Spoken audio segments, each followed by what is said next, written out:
person and folks online watching.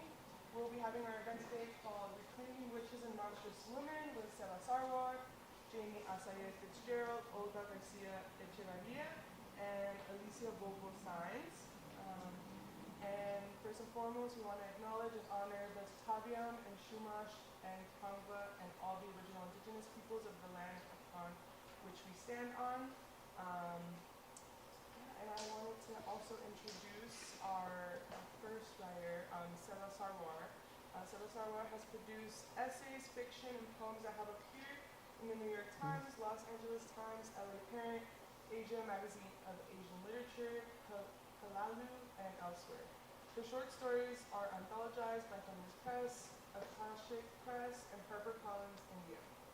While the second edition of her novel, Black Wings, was released by Velis Books in 2019. A member of Macondo Writers Workshop, Sarwar is based in LA, and her papers are archived at the University of Houston. Please welcome Sehba. Thank you. Hi, everybody. Welcome to our show, Reclaiming Witches and Monstrous Women. In this reading and discussion, our featured writers will embrace and celebrate folklore that mythologizes women and aims to shift the lens through which women, witches, and victims are viewed. I'm really excited to welcome the amazing writers who will read with me today. Our first reader and writer is Alicia Vogl Saenz. She is a poet, meditation instructor, and museum professional at LACMA. And she brings with her her queer and mixed immigrant background to her writing and teaching. Her work has appeared in journals and anthologies such as Grand Street and Pratik. She is a member of Macondo Writers Workshop, the Nezatarati Writers Group, and has been in residence at Hedgebrook. She is currently working on a manuscript inspired by Los Angeles as an ecosystem. Her blog, Translucent Matter, can be found at aliciabird.me. Welcome, Alicia. Oh, thank you. Hi. Hello, people online. Is this here?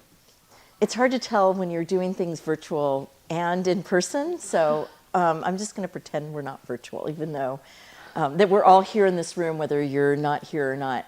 I'm so delighted that when Sehba and Olga came up with these ideas, this idea about reclaiming witches and monstrous women, I've thought a lot about how, that women that we demonize are usually women who were either connected to the land or who were victimized in many ways. And so really it's, of course, usually the narrative we usually get are the people who make the story, right? So it's not by the people that got hurt. And it reminds me of things like animals that have gone extinct, and then we blame the animal, like the dodo bird. I mean, the dodo birds were amazing. They lived in their environment for a long time. They did fine, and then a ship got there, and then all of a sudden they were eaten. It's not their fault,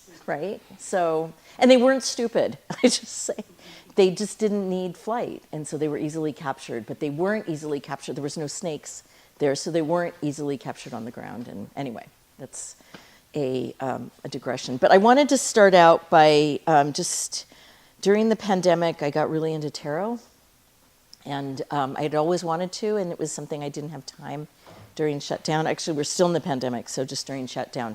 So I was just gonna, for our reading today, this deck is it's the night.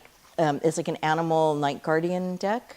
So it's all animals from all over the place, mostly animals that are around at night or in the evening. So we need a little guardian always. So this is for us today, and just as usual, I also think that witchcraft is also around intuition, like knowledge that is through our body and through our intuition. So, we got the Tower, which is a really powerful card. Often you can see, let's see, I'll put it right here for camera. There we go. Hi! Just in time, friends. Take a seat anywhere. So the Tower is a card that has, is usually around beginnings and renewal. And we've got a bunch of crows who I've also fallen in love with on this card. So that's going to be our guardian for the evening. So let's start reading. And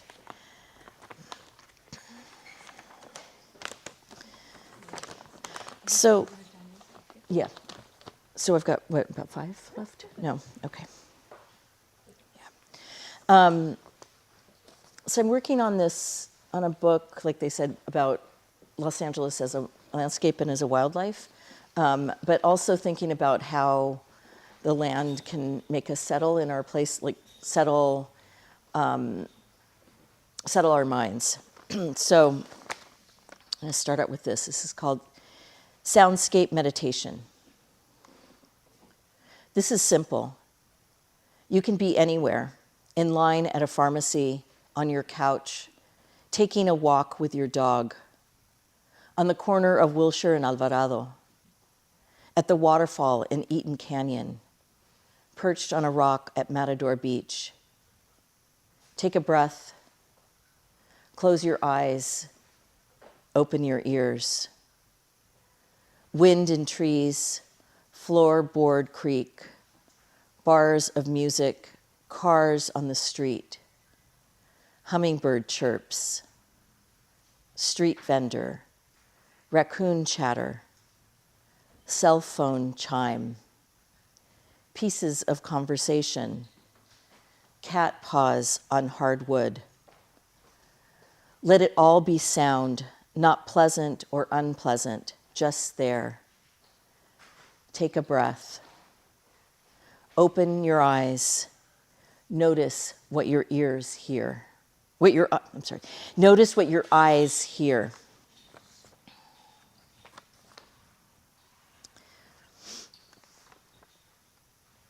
Urban parrots. Some say it was a pet shop fire in West Los Angeles during the great mid-century tiki craze. Shopkeeper frantically opened cages. Others say a truck filled with exotic birds captured in Mayan jungles took a curve on the 110 to Pasadena too fast. I imagine planned escapes. They watch for the precise moment when doors and windows all open. Delicious first stretch of green wingspan, since capture in jungle canopy. Feathers tipped in dark blue like a pen nib, calling out louder than a car horn to other fugitives. Unpacking boxes in a new apartment in Highland Park, I hear them first, the sound of a tropical forest. Parrots on the limbs of the backyard mulberry tree chatter to each other in their green and red finery, practically camouflaged. I stand transfixed at the window, heart full, until in a burst they fly, daytime fireworks in a blue sky. Another thing that I think about also around reclaiming stories is reclaiming stories that are like uncovering stories through clues that are left by our lineage and by even family members. And so my mother's birth was really like, it was all full of secrecy, and there was a lot of things we didn't know and a lot of shaming around that. And my sister and I kind of talked about it and reclaimed what we think happened, but we don't know. So this is a prose poem about that. My family on my mom's side is from Quito, Ecuador. Quito, February 1928. Quito is built high in the Andes on the foundation of a destroyed Incan city, cradled in the foothills of an active volcano. Altitude thin air squeezes lungs. Streets are cobblestone and narrow. Houses have thick adobe walls, whitewashed and feel like stone, courtyards and big trees. Omniscient sun at noon, rain every afternoon falls like whispers. Fog folds in at dusk. Dampness permeates. Buried deep underground lies the knowledge that the volcano could erupt at any moment.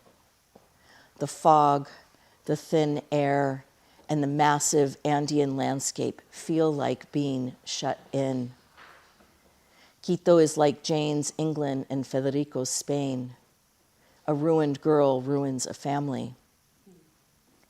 Abuelita is 19 years old. Of course, she is not Abuelita yet. She is a girl who lives with her mother and brothers who study medicine or law. Servants stir and chop, fold and dust, wash and scrub. Abuelita crochets. I can't know any of this really. My sister and I wonder about the how of mommy's conception. My sister says that she heard there was a military school across the street. We know he was an officer. I heard that he was invited to stay in the house. We know he was married. The abuelita we know is not a coqueta, body carried stiffly, blouse buttoned. Una mujer seria who crocheted by the light of the TV's blue glow. Did he show up in her bedroom? I just needed to see you. You smiled at me across the table at lunch. I knew you wanted me to come here tonight. I just want to talk, to hold your hand. No seas malita, dame un besito. Give me a kiss. Her eyes dart, doorknob, 3 steps. He snaps the light. Shh, relax. I won't hurt you. Relax. Clouded, dim moonlight, eucalyptus tree branches tap against window. I think that's the first time I read that out loud. That kind of felt a lot. I'm going to end with a spell. I've been writing some spells. I know, we need them, don't we? Olga and I, every time we see each other, we talk about writing spells. This is called Spell for Focus when it feels like the fascists are winning. Goddess of focus, you who bolsters us through the wildfire of destructive changes. Lodestar, you guide me amongst disorienting doubt as forceful as Santa Ana winds. Balance me today as I teeter on the cliff above the foggy shore of my mind. Help me reach for the trunk of the Tory pine that is always at my side, roots woven around rocks, until my fearful rumination settles and I am reminded each sure-footed step towards courage and kindness is more than enough, is defiance, is victory, like every sequoia seed germinated by fire. For you are the one whose hand is gentle and steadfast. So may it be. Thank you.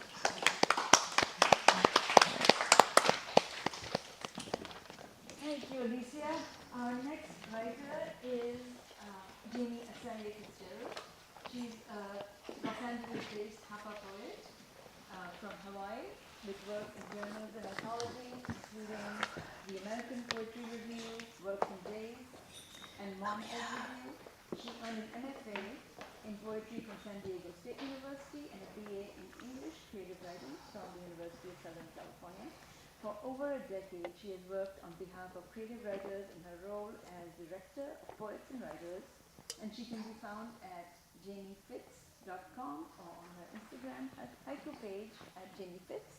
Jamie Fitz writes, and she is in person. Hi, everybody. Thanks for joining us for this event, and thank you, Sehba and Olga, for inviting me to participate, and thank you, Tia Chuchas, for hosting us in your amazing space, which is so full of beautiful books and colorful paintings. I really feel at home here. I wanted to start with a poem that I wrote when I sort of first found myself identifying with the archetype of a witch. And it was when I was a new mother, and I was revisiting some of the Grimm's fairy tales as a thing to read to my newborn infant, and also something that I was interested in going back to. And I found myself reading the story of Hansel and Gretel again and being absolutely horrified by how dark the story was, especially the children being abandoned in the dark forest by their own father and stepmother, and then the witch in the forest. But then I found myself identifying closely with the witch and her need or her desire to devour these children, to care for them and fatten them up and then eat them up. And this is my poem, Mother Witch. Light wanes through the trees, beastly bright eyes beam from the hollows. The innocent babes, their faces shining and flushed, are left deep in the wood. I see their loneliness, and my love wraps them like the night. My eyes are tigers that leap on their forms. My mouth roves. My nose revels in the smell of their sweet skin. How they will grow, Hansel and Gretel fat, sleeves of flesh ending at each wrist. No one is more welcome in my house of sugar, where they will be fed until their fingers no longer feel like bones.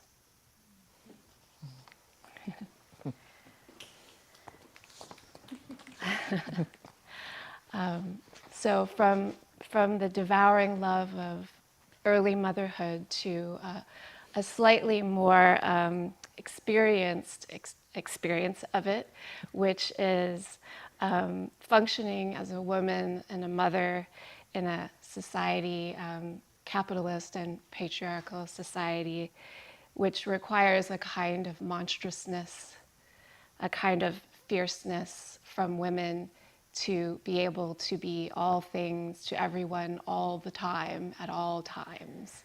And so this is sort of harnessing that, almost that anger of having to be all of these things all at once. In particular, when I was a new mother and having to work and put my children in the care of others, not being able to be there with them was very frustrating. So I fostered that kind of monstrous anger into a kind of a care. This one is called Dear Ones. I am an empty stomach. I am the beauty that fades. I am bad vision. I am armed, thin-wristed, love-handled. I am I am a palindrome. I eat the blues and the berries. I've been guilty of self-neglect. I put words on paper. I've been accused of putting words in mouths. I've had it out with the truth. I've been shaken and stirred. I am the person to be reckoned with. I am the righteous anger that will save you. I am short-nailed and long-toed. I am ravenous. I am no man's mother. I am full of carbon dioxide. I am the absence that watches over you. I am always for you.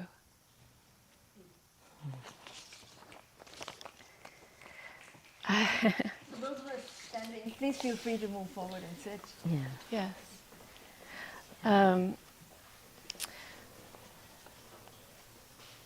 then I think I'll end with a poem about the woman that I hope to be. This is like a life goal.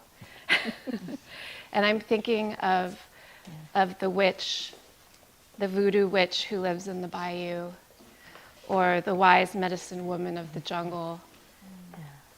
To be that, to have that kind of confident knowledge and freedom to be oneself entirely. Jungle woman. People think she's mad. Her hair's gone wild, gray, a few dark strands spun into silver nebulae. Her body hair is light on legs, soft and tickling dark under arms. When the wind blows, it sways like sea kelp.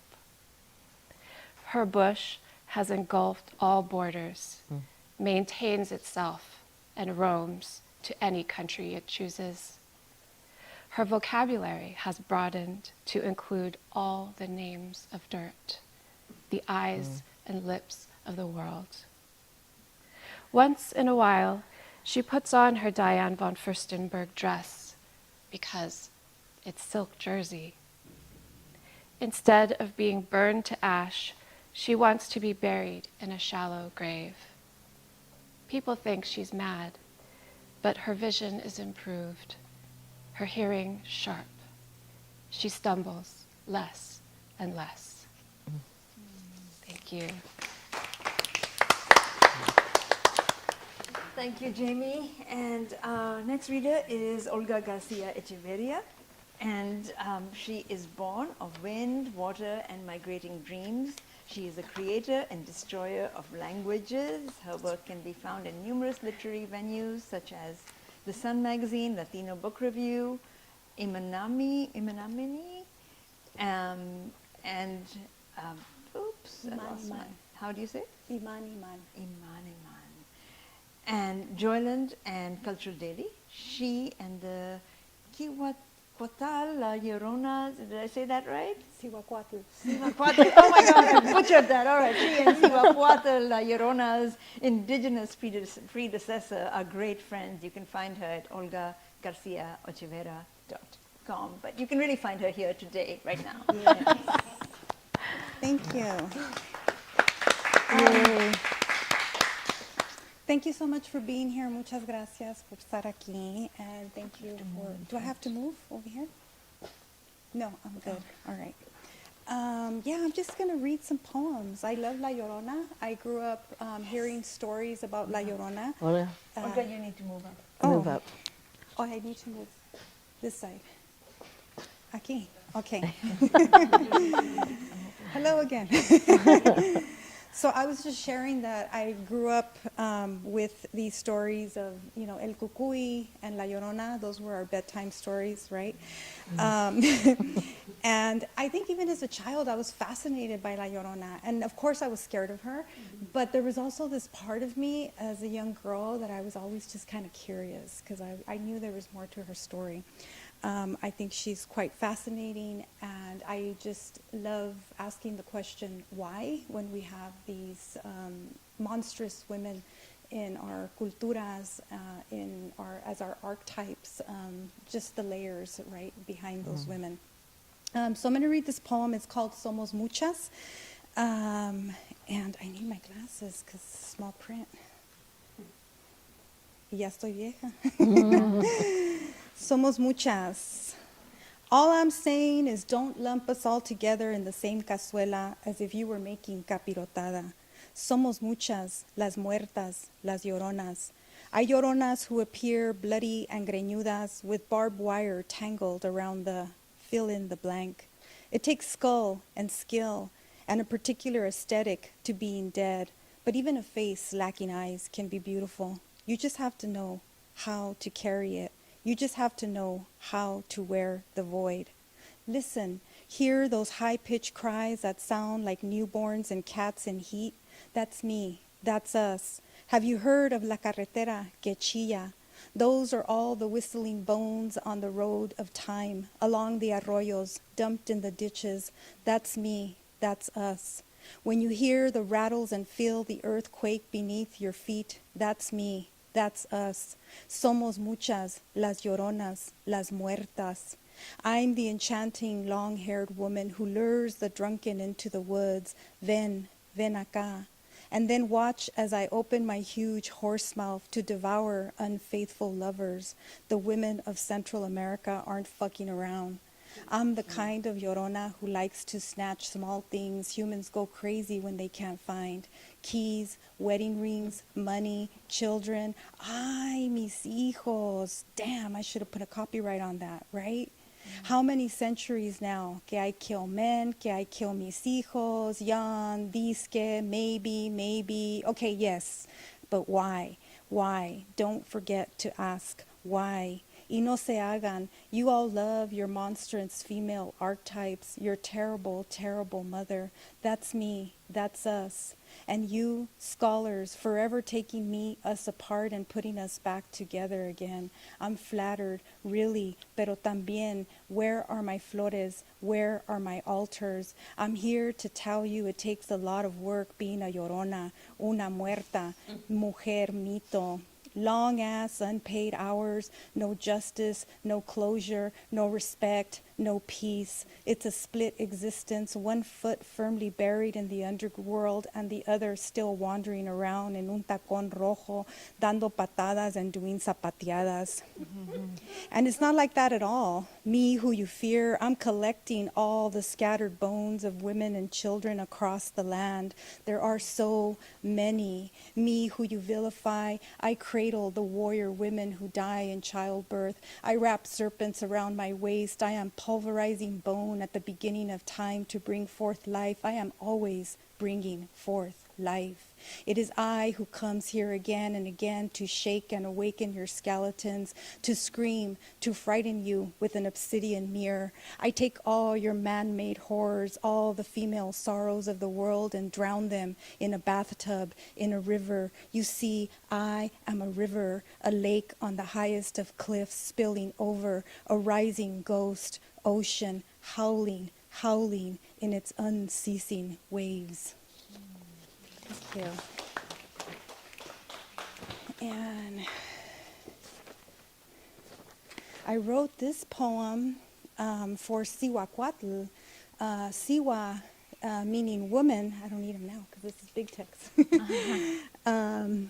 Siwa, woman, and Cuatl, snake. And Sihuacuatl is the predecessor of La Llorona, the indigenous Llorona.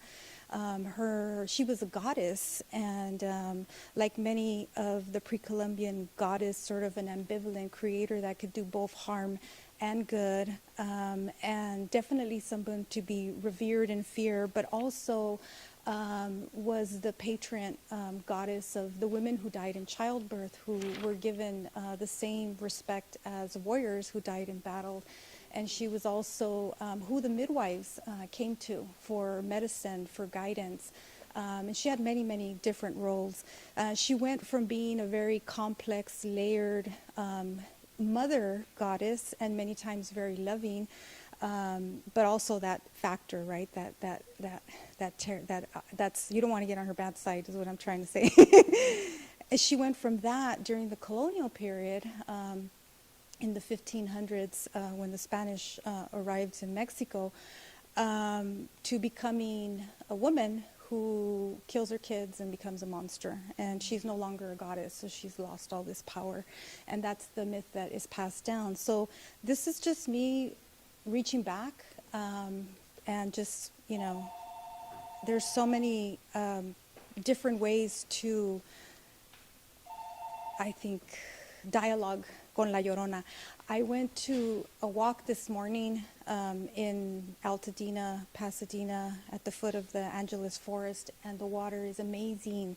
It's just the river's flowing. I almost fell. I was like, okay, this is the best way to get ready for this Llorona reading, right? So this is entitled Sihuacuatl. Sihuacuatl, dressed in white, is zigzagging across the continent with a cradle on her back. Have you seen her?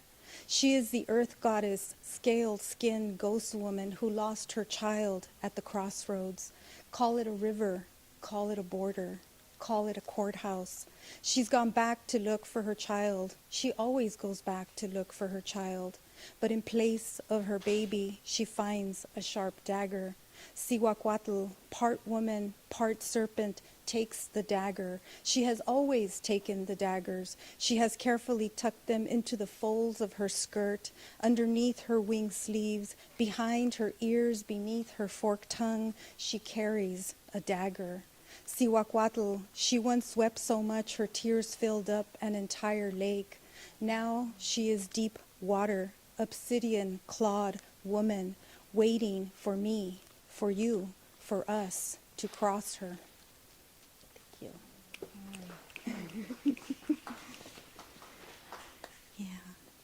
And I'm going to read one last poem.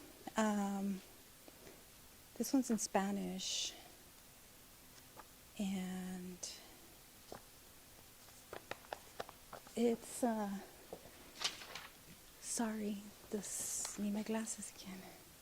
It's entitled Pa sacarte el chamuco. El chamuco, el diablo, el demonio. But that's a metaphor for like when you just are possessed by sadness, sickness. There's so many things that can make us sad and sick, right? From lost love to what's going on in the world, political things, everything. So myself as someone who, is constantly looking for spells and rituals to be able to move past those moments when the sadness possesses the body.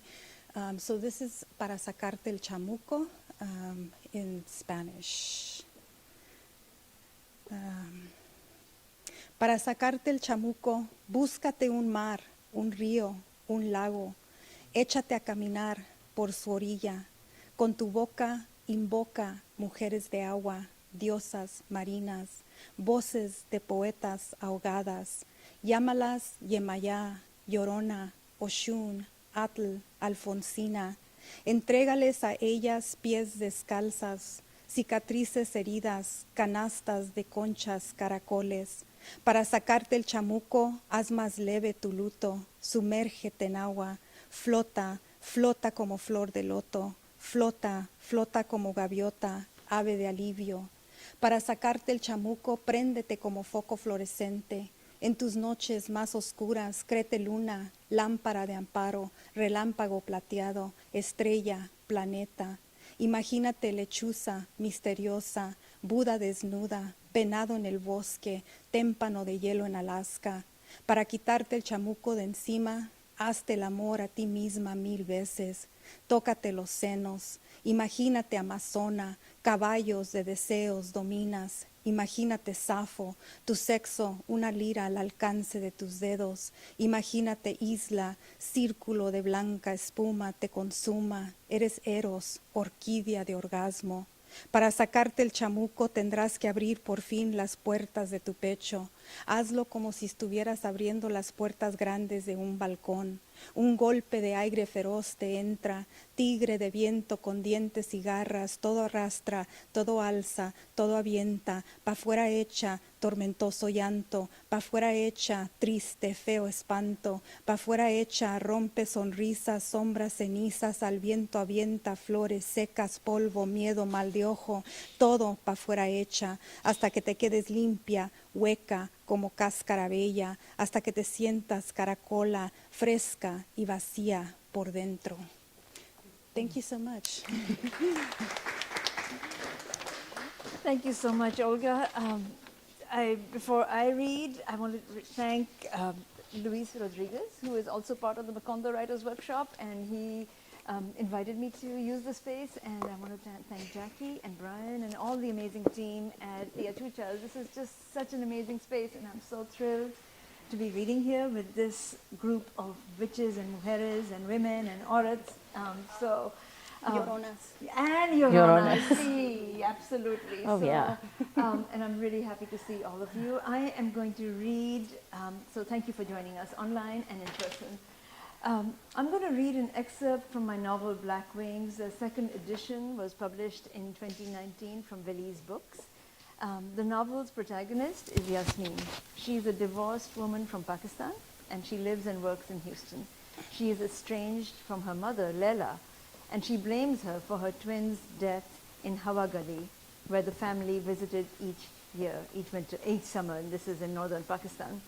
And the section I'm going to read is from towards the end of the novel, and I will not do any spoilers, I promise, because there is a mystery and there is a death, and there are stories that kind of unravel by the end.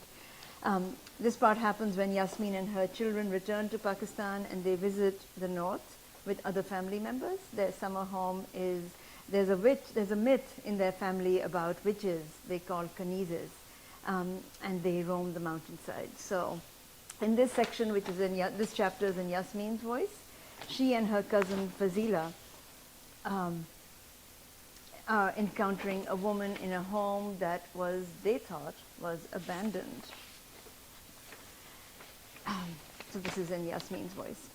I walk up the path to knock on the door of the house, but the heavy chestnut wood swallowed my knock as if I were tickling a mountain's shoulder. I knocked louder and turned the doorknob. The knob did not shift. Crows cawed from fir tree boughs that towered over the building.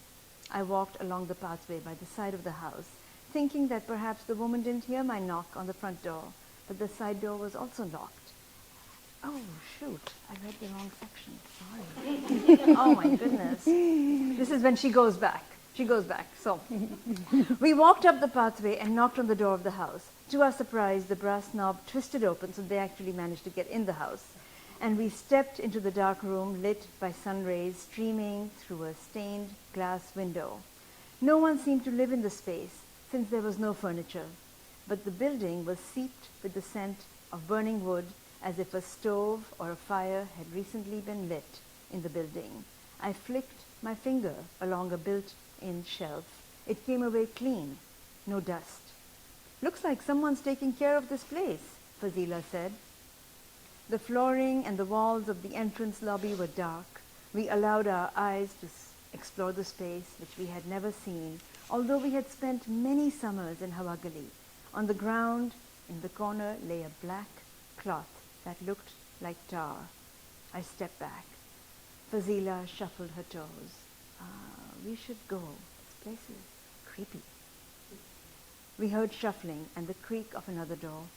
Turning around, we saw an older woman standing in the doorway. Can I help you? The woman asked. Her forehead was marked with grooves as deep as gorges.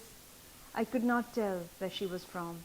I grabbed Fazila's arm, my fingernails digging into her flesh. The woman's hair was pulled back into a straggly bun, gray with streaks of red henna. Your return is overdue, she said to me in Urdu. I haven't been here since I was little, I said. Be careful. The woman took 3 steps towards us. Someone close to your heart is in danger. Those who are haunted by fear are in danger. Fazila took over. Sorry to intrude. We have to leave now. She pulled at me. I could see every groove around the woman's eyes and on her tree bark forehead. The woman ignored Fazila. Stay with me. I'll tell you how to be safe, how to make your loved ones safe. Let's go, Fazila hissed. But the woman continued talking as if Fazila was not in the room. You have traveled a distance, she said, leaving behind someone you love. 3 men, a brother, a lover, a son. Do not cross the line. You must choose. Fazila dragged my arm and I allowed her to pull me into the sunlight. My friend from America, the woman crooned, I have missed you. Almost falling over each other, Fazila and I hurried back to our house. The maid brought us water when we arrived. My hands shook and Fazila wiped her forehead with her dupatta. I found my voice. This is completely crazy. How did she know so much about me? Fazila paced the room. That was scary. I wonder why she talked only to you. How did she know about Yasir? Yasir is her twin brother who died. And about me visiting from the States. You look different. Fazila paused and glanced towards Hasina, the maid who had traveled with us from Islamabad. Hasina left the room without collecting our glasses. I don't think we should allow that encounter to upset us. Remember what Hira said earlier about fear being created in our minds? You were scared too. Fazila nodded. Yes, very scared, but we can't let this get to us. The woman was only guessing. She didn't know anything about us or you. I'm not going to stress out. I need a nap to recover. Her hair bounced as she headed up the stairs. When we were little, Yasser and I were the ones fascinated by Hawagali's folklore, but Fazila and her brothers dismissed the stories. My thought returned to the woman. She said someone I loved was in danger. Carlos? Samir? Saira? Amma? I shook my head. My hair loose. Fazila was right. I could not let the encounter get to me, but I wanted to ask the woman to explain herself. I did not need more unsolved mysteries in my life. I'm going to skip a part. You heard the part where she goes back to the house, and when she goes back, she can't get back in. It's locked, and it looks as if nobody's been there. And I'm going to skip towards the end of the chapter where the family is gathered after dinner, and the characters to know in this section are Amma, which is what Yasmin calls her mother, Shireen Khala, who is Yasmin's aunt, and Hira, who is Yasmin's mother's childhood friend. And she lives in the mountains. The children played Scrabble in the dining room. Running water gushed from the kitchen as Hasina washed the dishes.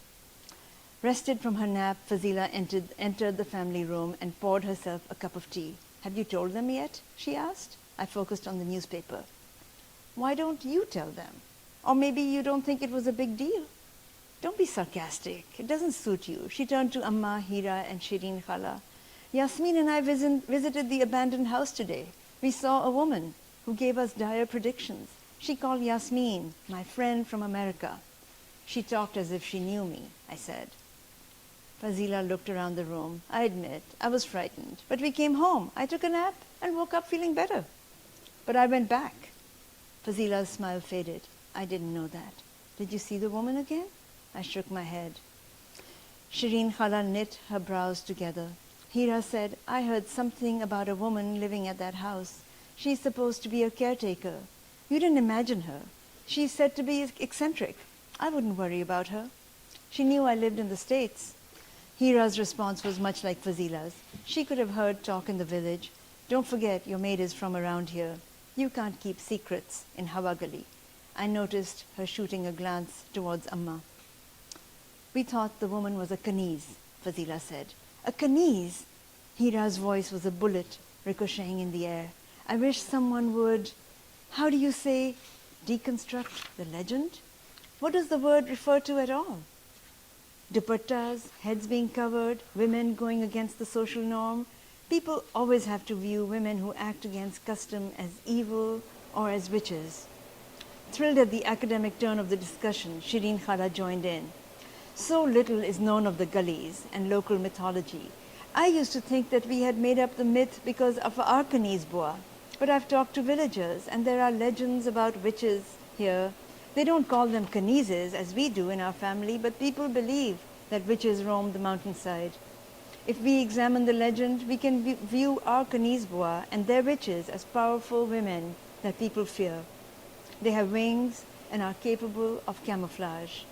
Don't forget the Burak, the winged creature that flew Prophet Muhammad to heaven. The Burak's face is always portrayed as female. Hira nodded. Yeah, women with wings are fascinating and appear in multiple cultures. I've seen beautiful drawings of the Burak. Amma stared out of the window at the swaying oak tree. She was not thinking of women with wings. She had to have been thinking about how she used to cover herself up with a chadar to visit her lover. For her, the chadar was not a tool of oppression. The fabric had given her anonymity. Does anyone remember what the word Kanese means? Fazila asked. Slave girl. Maybe people like to view powerful women as slaves, so they don't fear them. Good point, her mother approved. And our Kanese boa? She never smiled, but she held our Pindi house together, especially when our father was going bankrupt. We relied on her. I don't understand why her name became synonymous with witch. Witches are frightening to those who don't wish to see women as independent. Hira nodded. I've lived here my entire life. I am tired of people thinking that scant clothing means freedom. Women should be allowed to wear what we want. And Knises, or the myth of them, are my friends. I go out at night alone, and I often feel as if the female energy of the mountains protects me. Fazila shook her head. I hate the idea of even having legends about women covering themselves. This whole parda thing has gone too far. Why should we cover up? Look at what's happened to women in Afghanistan and Iran. Why can't the Knises show their faces? If we must hear stories about them, let's see what they look like. We fell silent. Outside, the wind increased, causing leaves and branches to rustle. A storm was brewing outside. I was glad that the children were home. The woman had said nothing bad would happen to those who were not afraid, but I felt a knot in the pit of my belly. I'll stop there.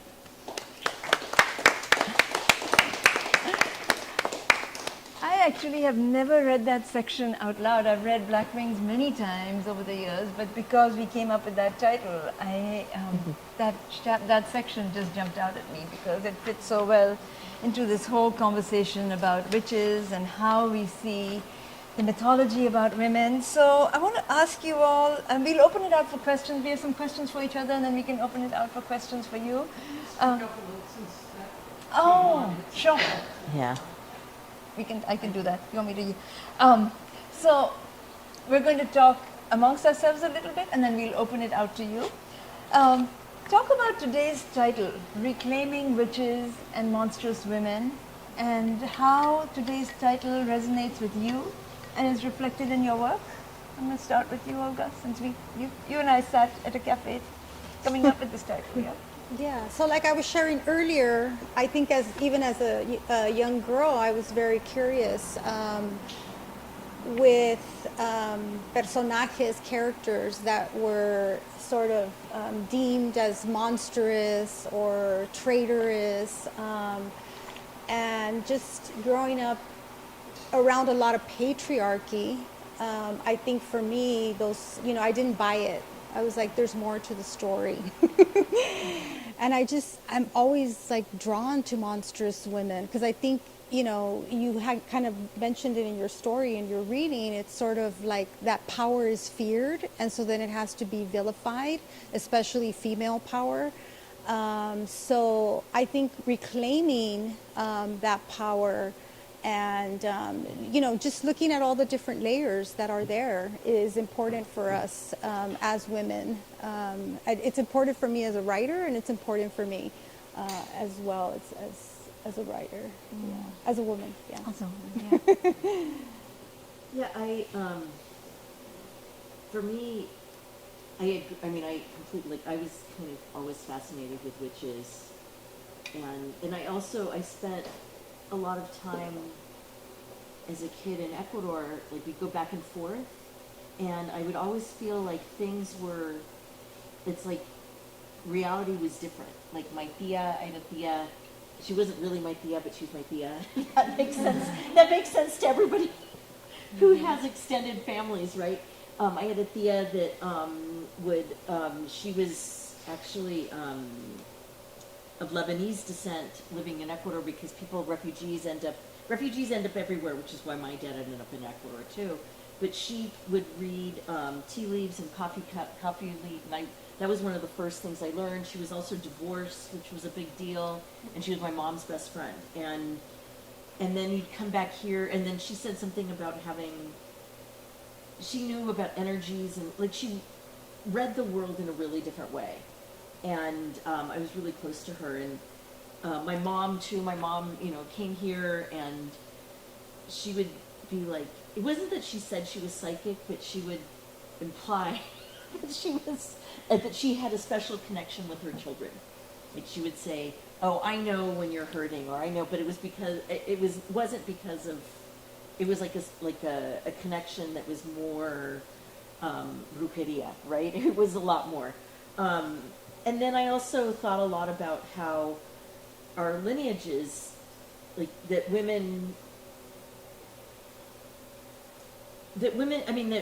knowledge that is not book knowledge has become such a like that we have to listen to the experts. We can't know it, like, it's kind of like what happens to women, like when we go to the doctor and we say, hey, something's wrong, and then they're like, no, you don't have anything wrong. And then it turns out that we do. And they haven't listened to us. And it's just like this book knowledge is so revered when we have a lot of knowledge within ourselves that we know from observation, from noticing the world around us, from talking to each other, from community, and that there's ways of healing that are other ways of healing that are not Western. And it's not to say that, you know, that I think we shouldn't do any Western medicine, but I think that there's a combination of that. And so, and then thinking about living, like the ways in which we've treated the world in this patriarchal society, we live, like, I mean, obviously people who are not the people who are trying to upend that, but Western culture has been dominion over nature and using as much as you can and driving it into the ground and doing the same to people, including us with grind culture, even if you think you have, you know, like even in nonprofits doing good for other people, it's grind culture and it's exhausting. Rather than living in communion with the world that we live in. Like we steal water, it's crazy, we steal water from the Owens Valley. Like, that's insane. Why are we bringing water from 500 miles away? Like it's crazy. And the Colorado River, and anyway, so that's what I think about a lot with this. So I think for me, it's more than writing about witches. I think I kind of operate more like a witch. And so that's, it's more, so that's pretty much, it's a point of view. I think it's a point of view. Yeah. Want me to say something? Yeah, so for me, the idea of the witch is the idea of power, just female power and female self-confidence. Oh, thank you. Everyone needs a Brian. Does this work? Hello? Hello? Not yet. Okay, well, I'll just wait for it to work. Okay. Yeah. So I was saying that the idea of witches is the idea of female power. And I grew up I'm mixed. I'm part Japanese, part Caucasian, European.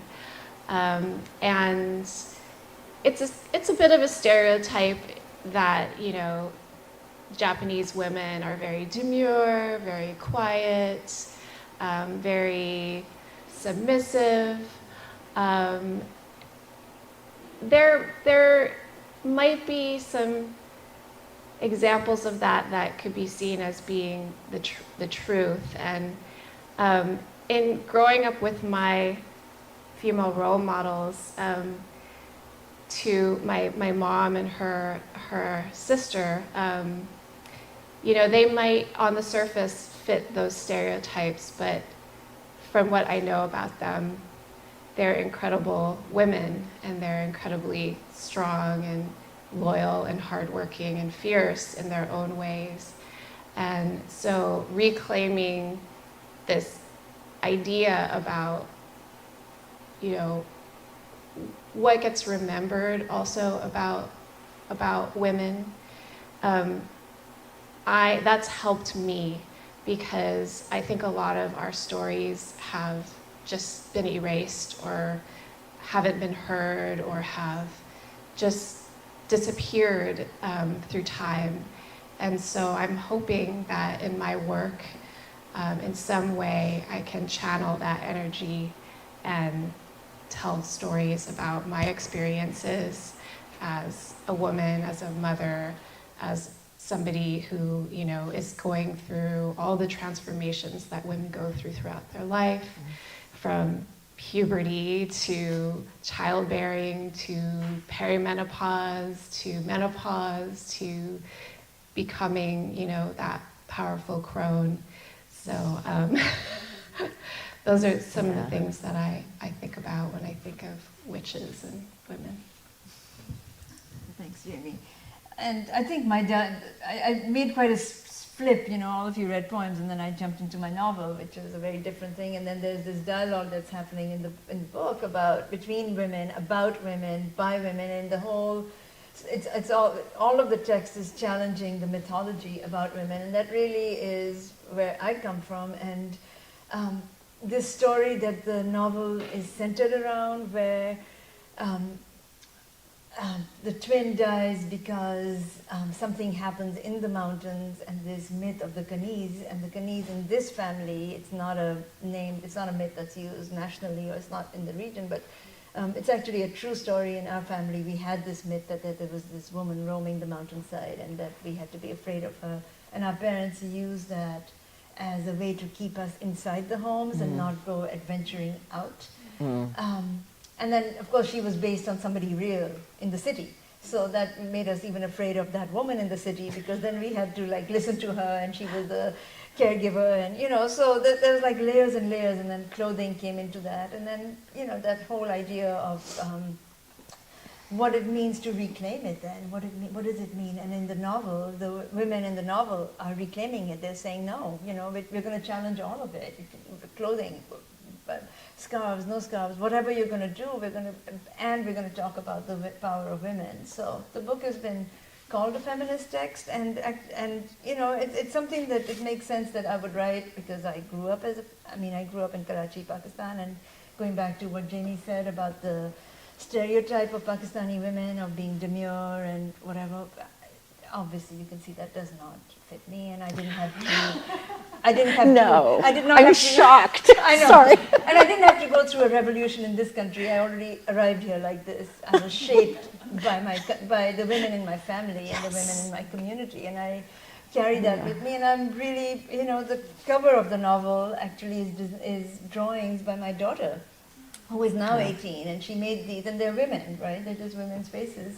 The book is available, but she didn't make it as the cover, but it's got eyes and women's faces, and it's got, just women, and she was sitting it with me in Karachi. We had gone home for a holiday, and we were sitting at my first editor's home, and she was making these drawings, and then when the book was ready to come out, I was looking for a cover, and this became the cover. And I feel like that's how we carry on the line of resistance, and saying that, no, we're not going to draw the images that you want. We're not going to be the quiet, submissive people women that you want us to, that society wants us to be. We are, being a witch is reclaiming it and restating it and becoming who we are in a full self, in the fullest way.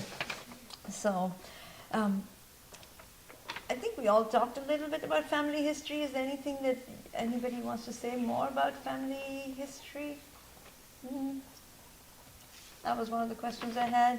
I wanted to add, I was just thinking when you were speaking about reclaiming things, that I think queer women also, we rewrite it and are forging new paths, and that's another thing that is, and I think that's part of the reason, like thinking about also Afrofuturism and like genres in that, and genres of speculative fiction that are so popular right now, and it's because we really want to see something really different, and we're throwing away a lot of those old narratives, which is what we're going to need to survive.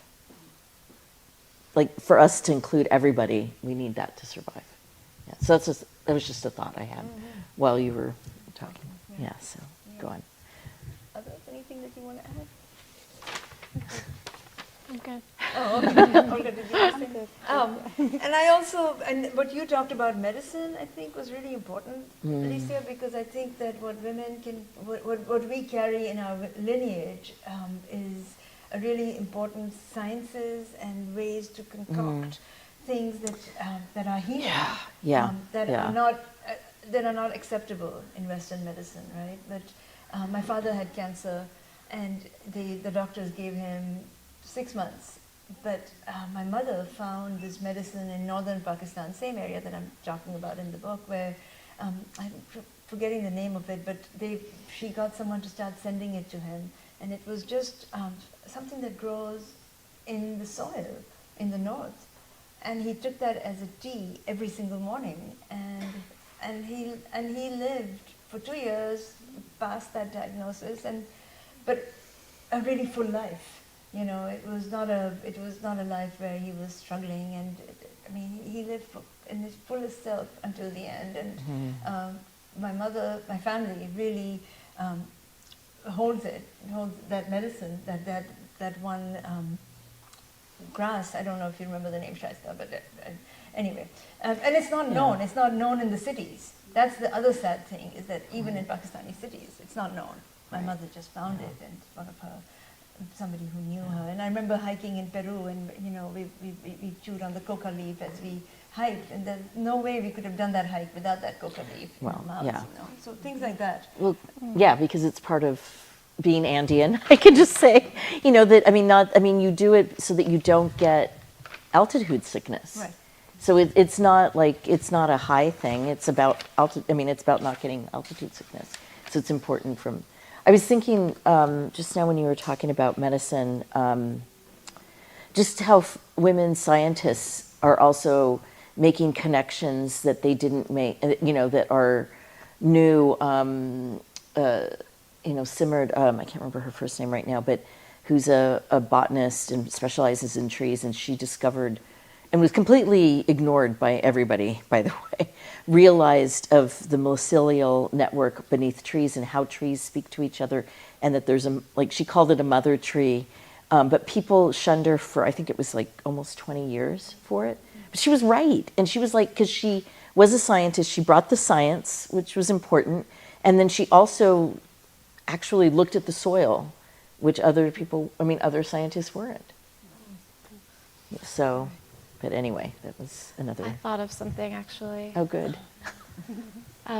So 2 women in my family that I think about sometimes are my great grandmothers, who I never knew, who I learned, one of them, my grandmother on the Japanese side, who came to Hawaii in the early 1900s.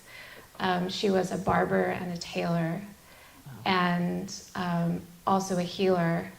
People would come to her for healing, for moksa.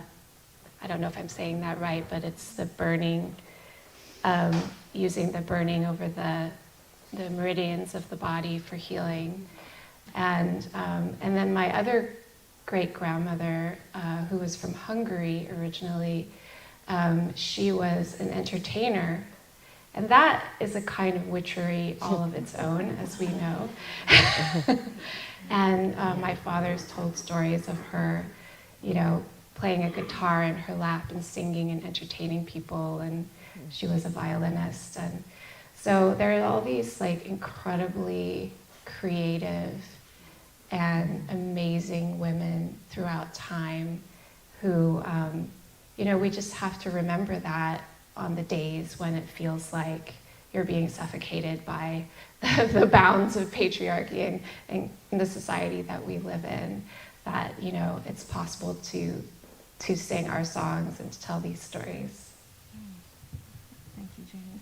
Did you want to say anything about La Llorona? Because that's what we were talking about as we were writing the title.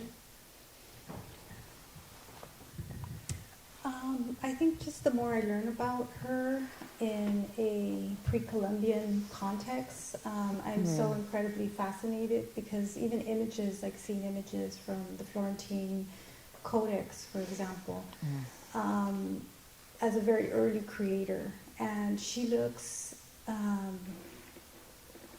like horrifying in a very fantastic and alluring way to me.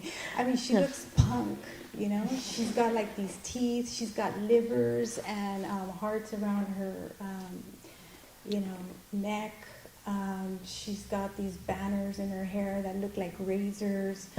She's skeletal. There's a serpent coming out between her legs. She's like, everything about her is like inframundo and don't fuck with me. And I like that power, because if I could conjure up a goddess right now to go and really devour the true monsters, right? It would be her, you know? And I just think her power, I can just imagine, you know, the Spaniards coming into contact with these images that they had no understanding of whatsoever. I mean, there's serpents everywhere. You know, we have like, I mean, in Cihuacuatl, her name is, you know, she's half serpent, half woman. And there's a serpent coming out between her legs. But then in other depictions, there's serpents in her hair. And then there's other places where serpents are coming out of her body, which serpents was also a representation of blood. And so, you know, and even the story of you know, one of the first, you know, goddesses who, you know, two giant serpents wrapped their bodies around her and tore her apart, and she actually becomes the earth, the water, the caves, everything.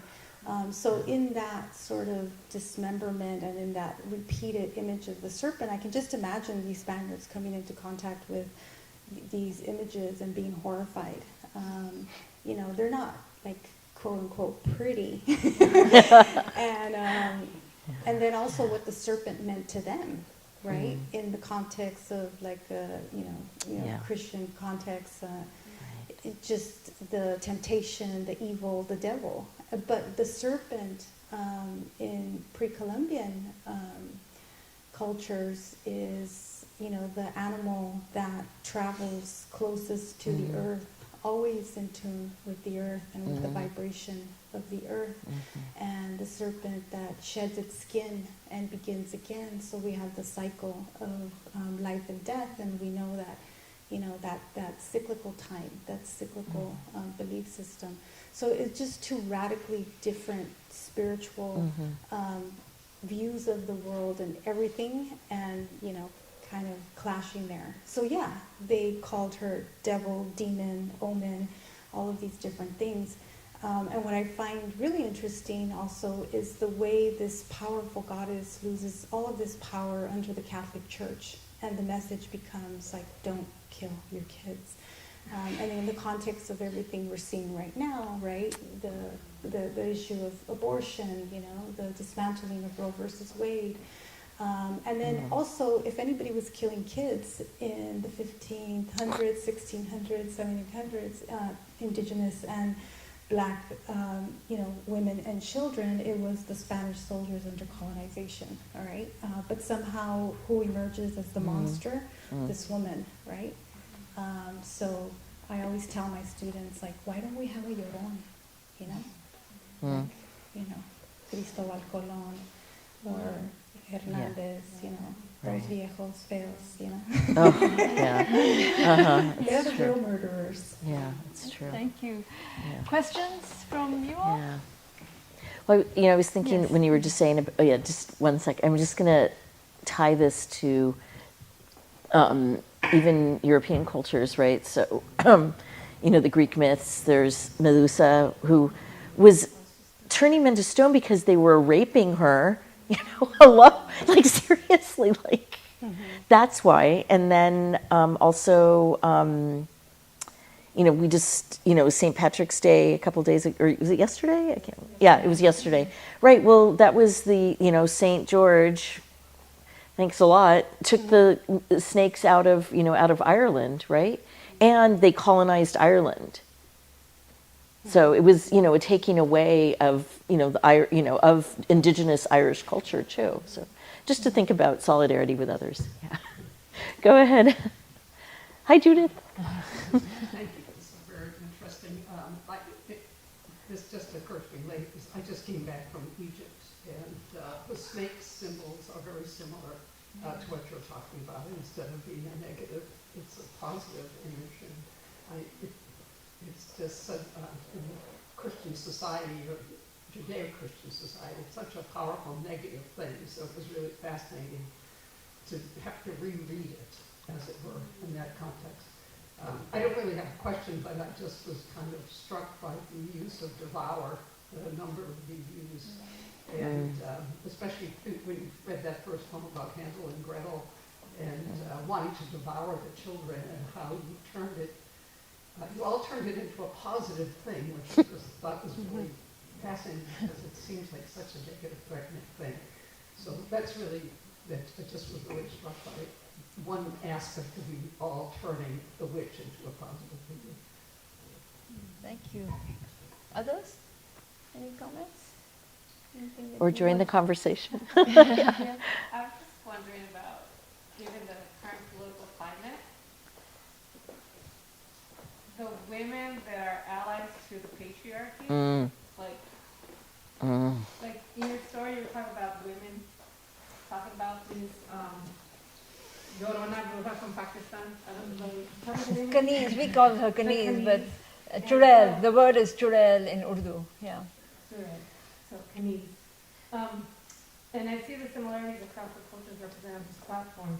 And it's always like these spaces, but there's always women who deny that power in themselves and align themselves with the power that are trying to take it away from them. Mm-hmm. So I just want to thank you for being here today and sharing your stories. Thank you for joining us. Oh my, yeah, it's, absolutely. It's what is very- it? My friend, or what our friend, Lynn calls them the foot soldiers of the patriarchy. You know, the women who keep us down. So like, you know, it's the women, you know, women that are cutting like basically bringing each other down. And yeah. There are plenty of those. Oh. There are plenty of those, Yeah. unfortunately. So Who it's is it? wonderful that you all are Aunt here. Lydia, I think, isn't it from, was that her name? The one in The Handmaid's Tale? Yeah, the Aunt Lydia's. Yeah. Thank you, Margaret Atwood, for giving us those. There's one sitting in the U.S. Supreme Court. Oh, you know, and but that's, she's young. but that's the Catholic, God, I was just listening to this yesterday, around Catholic, like we always think of the Christian rite, but we don't think about the Catholic rite as well, which is under, you know, the Opus Dei, and you can go all the way back a long time. Yeah, anyway, so we could talk about this for hours. Yeah. Yeah. And it's across the board, right? Around the world, in the right-wing religious groups, extremist groups, it's happening. I mean, in the novel, I talk about this image of the Burak, which is this beautiful horse. It's kind of a centaur image, but it's a woman's face. And that, as the extreme right, the religious right, gets more and more powerful, that image is slowly being wiped out. Oh. But she existed, and that image existed, and that is in the mythology of Islam. And there is always mythology in religion, and the more right-wing people give, the more it is about stripping the stories and just having this pure, the idea of pure being, surviving, and that pure is really disempowering the truth and letting go of that witchy side that we want to claim, that we are reclaiming, and you all are reclaiming by being here. So, anything else? Yes? Yeah, I just wanted to say thank you to each of you, and I feel like you guys have done such a beautiful job of kind of what you said in terms of like it being innate in understanding and knowing that that's not the whole truth, which is what you said, which was like what we have is written knowledge, but what you guys have done so beautifully is kind of like reaching back further into those stories and then kind of retelling the other side, which we all kind of feel and we know exists. And apart from mythology, talking about how it exists in our families. So like looking at your sisters, looking at your aunts, looking at your mom and being like, okay, well, in this day and age, I know that she can be seen as a subservient woman, but I'm here and I'm able to do these things because somewhere along the line, you know, she did manage to fight back or be resistant. And it's just kind of like acknowledging that at some level where you don't know what that truth was. And you said, like, I can only imagine what it was like in 1928. And we all think about, like, what was my grandmother like when she was young?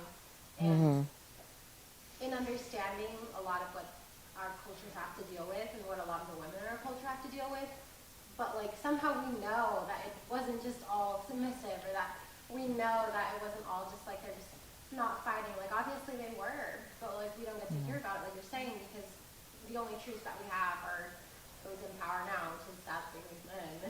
So thank you so much for doing such a beautiful job of, you know, painting women in this powerful light, which unfortunately power to like men, if we have it, is bad and evil, but we see it as like, okay, like calling me a witch, great. I'll be a witch. We'll be witches, that's fine. Thank you very much. You know, I'm so pleased. Thank you so much for joining us. Thank you, Brian, for all the Oh my tech work God, that Brian went in is- between mics and cameras. And Oh. so thank you, and thank you Yeah. all for joining us. And I am Jackie. available, and Jackie had to leave. I'm available to sign if you want to, and just hang out. Oh, Brian, somebody want to take a picture of that? Is it okay Shop, if I take a there's some picture of And take a wonderful picture books. of them, yes.